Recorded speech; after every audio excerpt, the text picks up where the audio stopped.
श्री कृष्ण ने द्रौपदी को चीरहरण निर्वस्त्र होने से क्यों नहीं बचाया था? उद्धव ने श्री कृष्ण से पूछा। जब द्रौपदी लगभग अपना सील खो रही थी, तब आपने उसे वस्त्र देकर द्रौपदी के लज्जा को बचाने का दावा किया। लेकिन आप यह दावा भी कैसे कर सकते हैं? उसे एक आदमी घसीटकर सभा में लाता है और इतने सारे लोगों के सामने निर्वस्त्र करने के लिए छोड़ देता है। एक महिला का सील क्या बचा? आपने क्या बचाया? अगर आपने संकट के समय में अपनों की सहायता नहीं की, तो आपको आपात बांधव कैसे कहा जा सकता है? बताइए, आपने संकट के समय में सहायता नहीं की तो क्या फायदा? क्या यही धर्म है?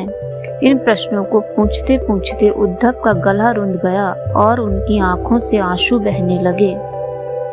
श्री कृष्ण ने मुस्कुराते हुए कहा, प्रिय उद्धव, यह सृष्टि का नियम है।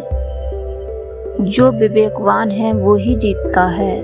उस समय दुर्योधन के पास विवेक था, धर्मराज के पास नहीं। यही कारण रहा कि धर्मराज पराजित हुए। उद्धव को हैरान परेशान देखकर कृष्ण ने आगे कहा, दुर्योधन के पास जुआ खेलने के लिए पैसा और धन तो बहुत था, लेकिन उसे पासों का खेल खेलना नहीं आता था। इसलिए उसने अपने मामा शकुनी का धूर्त कीड़ा के लिए उपयोग किया। यही विवेक है। धर्मराज भी इसी प्रकार सोच सकते थे और अपने चचेरे भाई से पेशकश कर सकते थे कि उनकी तरफ से मैं खेलूंगा। जरा विचार करो कि अगर शकुनी और मैं खेलते तो कौन जीतता?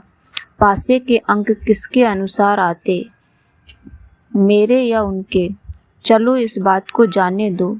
उन्होंने मुझे खेल में शामिल नहीं किया, इस बात के लिए उन्हें क्षमा किया जा सकता है, लेकिन उन्होंने विवेक शून्यता से एक और बड़ी गलती की, और वह यह कि उन्होंने मुझसे प्रार्थना की कि मैं जब तक सभा में न आऊं, जब तक कि मुझे बुलाया न जाए, क्योंकि वे अपने दुर्भाग्य से खेल मुझसे छुपकर खेलना चाहते थे।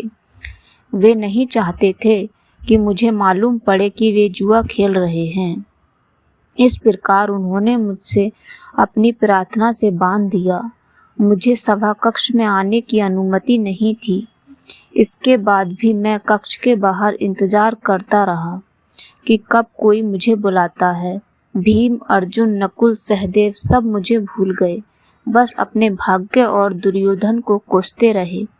अपने भाई के आदेश पर जब दुशासन द्रौपदी को बाल पकड़कर घसीटता हुआ सभा कक्ष में लाया, द्रौपदी अपनी सामर्थ्य के अनुसार जूझती रही, तब भी उसने मुझे नहीं पुकारा। उसकी बुद्धि तब जागृत हुई जब दुशासन ने उसे निर्वस्त्र करना प्रारंभ किया।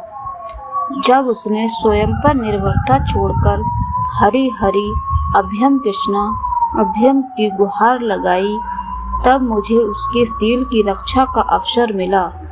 जैसे ही मुझे पुकारा गया, मैं अविलंब पहुंच गया।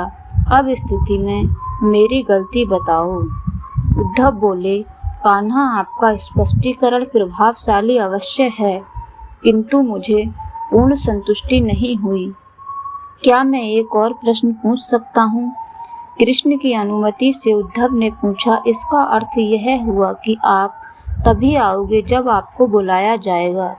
क्या संकट से घिरे अपने भक्त की मदद करने आप स्वतः नहीं आओगे? कृष्ण मुस्कुराए। उद्धव, इस सृष्टि में हरेक का जीवन उसके स्वयं के कर्मफल के आधार पर संचालित होता है। ना तो मैं इसे चलाता हूँ और ना ही इसमें कोई हस्तक्षेप करता हूँ। मैं केवल एक साक्षी हूँ। मैं सदैव तुम्हारे नज़दीक रहकर जो हो रहा है उसे देखता हूँ। यही ईश्वर का धर्म है। उल्हाना देते हुए उद्धव ने पूछा, वाह वाह, बहुत अच्छा कृष्ण, तो इसका अर्थ यह हुआ कि आप हमारे समीप खड़े रहकर हमारे सभी दुष्कर्मों का निरीक्षण करते रहेंगे। हम पाप पर पाप करते रहेंगे और आप हमें साक्षी बनकर देखते रहेंगे। आप क्या कहना चाहते हैं कि हम भूल करते रहें, आपकी गठरी बांधते रहें और उसका फल भुगतते रहें? तब कृष्ण बोले, उद्धव, तुम शब्दों के गहरे अर्थ को समझो। जब तुम समझकर अनुभव कर लोगे कि मैं तुम्हारे समीप साक्षी के रूप में हर पल हूँ, तो क्या तुम कुछ भी गलत या बुरा कर सकोगे? तुम निश्चित रूप से कुछ भी बुरा नहीं कर पाओगे। जब तुम यह भूल जाते हो और यह समझने लगते हो कि मुझसे छिपकर कुछ भी कर सकते